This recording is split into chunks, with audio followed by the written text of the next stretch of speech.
જોગવાઈ આપવામાં આવી છે।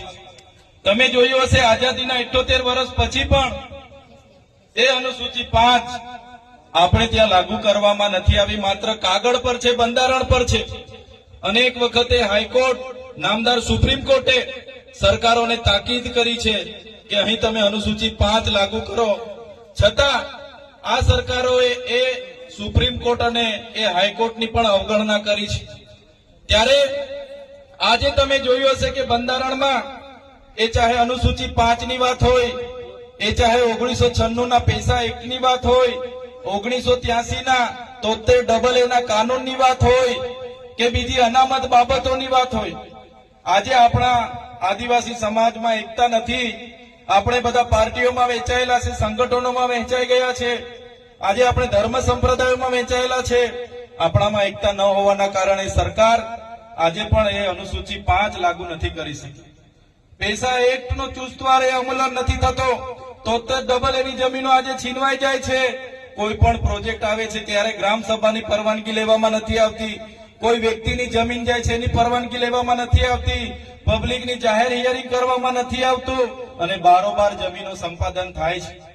સત્તામાં બેઠેલા કેટલાક નેતાઓ, કેટલાક અધિકારીઓ પોલીસનો ઉપયોગ કરે છે, સત્તાનો દુરુપયોગ કરે છે, પોલીસનો કાફલો ખડકી દેવામાં આવે છે અને નેશનલ હાઈવે હોય, ભારતમાલા પ્રોજેક્ટ હોય, કોરિડોર હોય, એરપોર્ટ માટેની જમીનોની વાત હોય, જંગલની જમીનોની વાત હોય, નેશનલ હાઈવેની જમીનોની વાત હોય કે આ વિસ્તારમાં ચાલતી હાઈ ટેન્શન લાઈનો કાઢવાની હોય, નહેર કાઢવાના હોય કે ડેમો બનાવવાના હોય, જ્યારે પણ જમીનોની જ્યારે પણ જરૂર પડી છે ત્યારે આદિવાસી સાથે ન્યાય નથી થયો।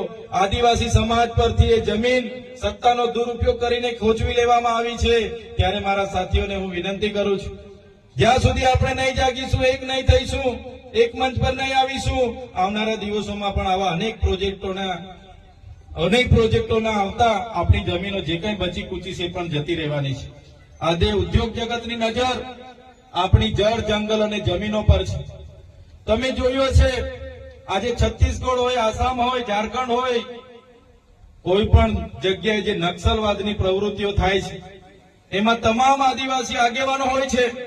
કોઈને શોખ નથી થતો હાથમાં હથિયાર લેવાની, કોઈને પોતાના પરિવાર ગામથી દૂર થવાની ઈચ્છા નથી રહેતી, કોઈને જંગલમાં ભટકવાની ઈચ્છા નથી રહેતી, પણ પોતાના પૂર્વજોએ આપેલા જળ, જંગલ, જમીનના અધિકારો બચાવવા માટે પોતાના સામાજિક